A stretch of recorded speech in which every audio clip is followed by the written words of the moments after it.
it's very important that we all understand the role of the facilitation of the movement of people in the continent. We are going to be talking to the penetration of the proliferation of connectivity in Africa. People move between countries largely using facilitated through air travel. We're going to look at the constraints that exist today because most of the intra-Africa movement is still facilitated through hubs that sit outside the continent. It talks to the development, the need to develop air travel in Africa, having sustainable, viable air transport system, which means airlines must be viable, they must be profitable, they must pair most cities in Africa so that it's easier for Africans to move within their continent without necessarily having to connect via hubs that sit outside the continent itself. There's history here, because if you look at how Africa has developed, there's been a lot of linkages with previous colonial countries, where you'll find that if you are linked with Britain, you would connect via Britain to go to a country next door.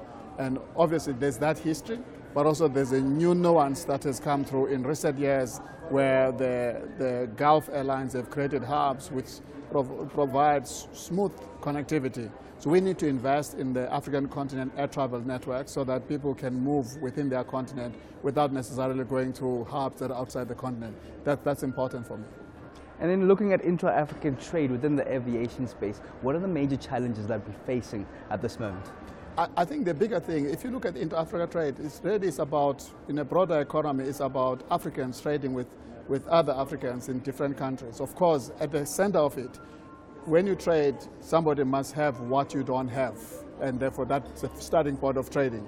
Once there's a sense that a country like Nigeria has a commodity that South Africa wants, so we need to facilitate that goods and services and people move smoothly in between those two countries. That's where cargo, for example, in aviation takes precedence. Perishable goods that cannot stand being connected via another country, not necessarily viable through a ground transport network. So the role of air freight, cargo becomes very important.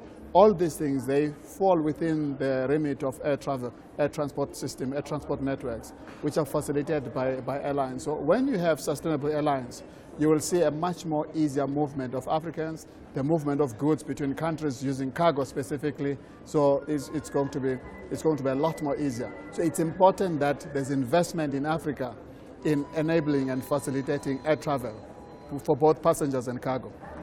You yourself have been the man set with the task of heading South African Airways. What are your plans in turning around the 6-year loss, for example, and also the loss that amounts to about 12 billion rand? So we have made a very clear statement on this, that we're working hard to make sure SAA breaks even in the next 3 years. To do so, it needs funding, it needs support, it needs us to transform ourselves.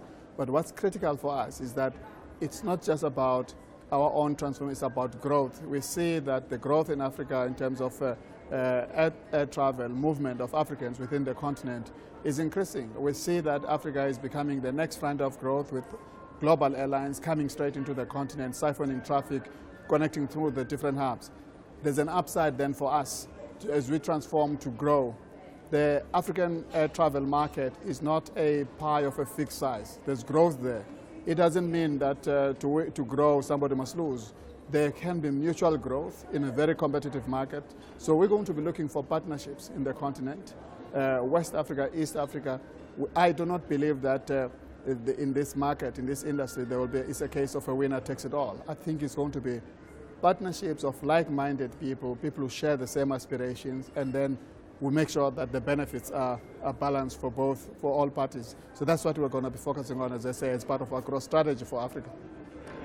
And then you yourself have pledged 100,000 rand from your own pocket, should you not turn around the courier? Oh, well, of course. I think the Free Market Foundation had challenged us on this. Of course, we believe in the plan, so if we are challenged, we have to respond. That's the extent to which we believe in the plan.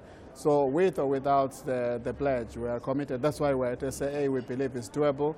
Of course, it's not an easy task. It's got a lot of obstacles. You have to work through the system. You have to take the people of SAA with you. You must make sure that government as a shoulder is with you. We're of the same mind. We're focused on the goal. If we're all facing the same direction, the shareholder, the board, the executive, the rest of the people of SAA, including unions, the task is doable. Most of the problems we face at SAA are not necessarily in the market. They are about how we are addressing the market, which are within our control. So if we begin, therefore, to selflessly focus on winning and being commercially inclined, execute flawlessly, it's within our reach to transform.